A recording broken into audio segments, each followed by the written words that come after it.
کہ پارلیمنٹ کا اختیار ہے آئین کو امینڈ کرنے کا بھی. یہ اختیار جوڈیشری کے پاس بھی نہیں ہے. وہ انٹرپریٹ ضرور کر سکتی ہے لا کو, کانسٹیٹیوشن کو انٹرپریٹ کر سکتی ہے, لیکن جو انہوں نے بادشاہی کی آرٹیکل 63A کے بارے میں, وہ قوم کے سامنے ہے. آیا یہ اختیار تھا کہ وہ تو پنشمنٹ ڈبل جبرٹی والی ہوگی.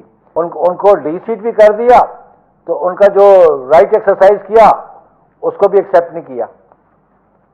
تو اس لیے یہ ود ان پیرامیٹرز, جو کانسٹیٹیوشنل پیرامیٹرز ہیں اسٹیٹ آرگنس کو, اس کے درمیان رہنا چاہیے. اور اپیل جو اس میں اس ایکٹ میں دیا گیا, اگر کوئی سمجھتے ہیں دین ٹو یہ بینچ سجیسٹ کر سکتا ہے ٹو دی پارلیمنٹ کہ جی یہ اس کو آپ ایگزامن کر لیں. کمپٹنس پھر بھی پارلیمنٹ کے پاس ہے, جوڈیشری کے پاس نہیں ہے. اچھا سر, جس وقت یہ قانون سازی ہوئی پاکستان پیپلز پارٹی اس وقت حکومت کا حصہ تھی. آپ ابھی بھی سمجھتے ہیں کہ پریکٹس اینڈ پروسیجر ایکٹ کو نافذ العمل ہونا چاہیے اور اس کے اوپر منوان جو ہے وہ عمل کرنا چاہیے؟ دیکھیں جی, ہم سے ایک بات پہ حق پہ ہیں کہ جس کا کام اسی کو ساجے. قانون سازی پارلیمان کا کام ہے اور یہ اختیار پارلیمان کے پاس ہے اور کوئی اور ادارہ اس سے چھین نہیں سکتا. اچھا سر, یہ بھی کچھ بات کر لیتے ہیں سیاست کی. مولانا فضل الرحمان صاحب کہہ رہے ہیں کہ اگر فروری میں الیکشنز ہوتے ہیں, جنوری کے آخری ہفتے میں الیکشنز ہوتے ہیں تو موسم سرد ہوگا. ان کو موسم میں سردی کی شدت کی وجہ سے شاید انتخابات کے اوپر کچھ ان کے کنسرنز ہیں, اور اب الیکشنز بھی 2 سے 3 ماہ ڈیلے ہونے کی باتیں ہو رہی ہیں. آپ کا کیا خیال ہے؟ پاکستان پیپلز پارٹی اس کو سپورٹ کرے گی اگر کسی بھی ریزن کی وجہ سے الیکشنز 2-3 ماہ ڈیلے ہوتے ہیں؟ دیکھیں, میرے قیادت کا بڑا واضح موقف ہے. چیئرمین بلاول نے کل بھی کیٹیگوریکلی کہا ہم تو الیکشن چاہتے ہیں. ہم آئین کو 12(10) سمجھتے ہیں. جو کانسٹیٹیوشنل پروویژنز ہیں ہم سمجھتے ہیں ان پہ عمل درآمد ہونا چاہیے. لیکن یہ کہتے ہیں برف باری. مجھے آج اسٹل ریکال 1970 کے جو الیکشن ہوئے تھے, جنہیں آپ کہتے ہیں کہ جی پاکستان کی تاریخ میں سب سے زیادہ شفاف الیکشن ہوئے, تو وہ تو 7 دسمبر کو ہوئے تھے. پھر آپ دیکھ رہے ہیں محترمہ کی شہادت ہوگی تو 18 فروری کو الیکشن ہوئے. تو یہ کوئی جواز نہیں ہے. برف باری کا فیسیلیٹیٹ کرنا ووٹرز کو پولنگ اسٹیشن پہ جانا گورنمنٹ کا کام ہے. یہ مولانا صاحب کا کام نہیں ہے. یہ مولانا صاحب کی, یہ کسی پولیٹیکل پارٹی کی ذمہ داری نہیں ہے. یہ اس ادارے کی ذمہ داری ہے جو الیکشن کروانے کا ذمہ دار ہے.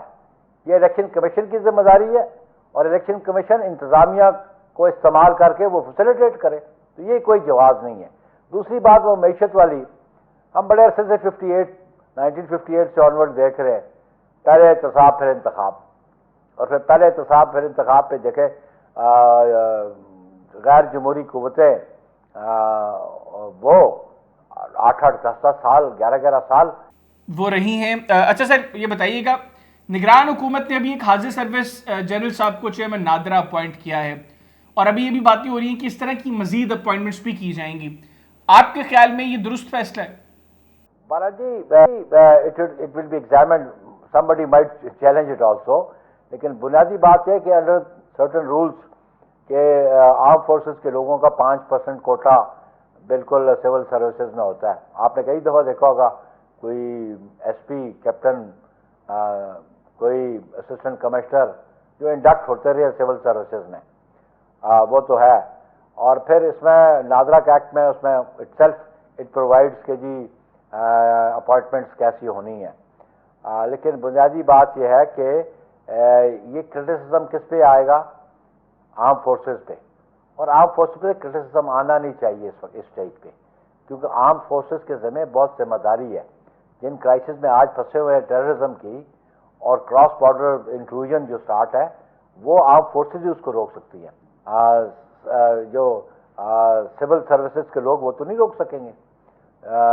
جو پیراملٹری فورسز ہیں ان کو, بلکہ آرم فورسز کو ان کی ذمہ داری اس ملک کا دفاع کی ہے.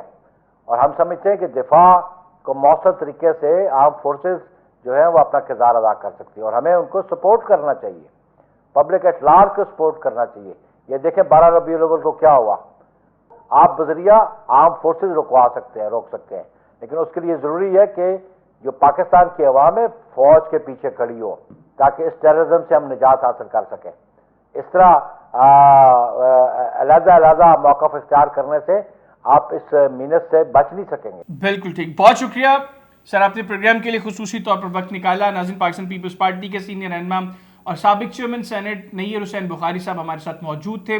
ان کی گفتگو آپ نے تفصیلاً سنی. ہم نے کوشش کی کہ آج کے پروگرام میں ہم پریکٹس اینڈ پروسیجر ایکٹ کی جو سماعت ہوئی رواں ہفتے, ہم اس کو بھی ڈسکس کریں.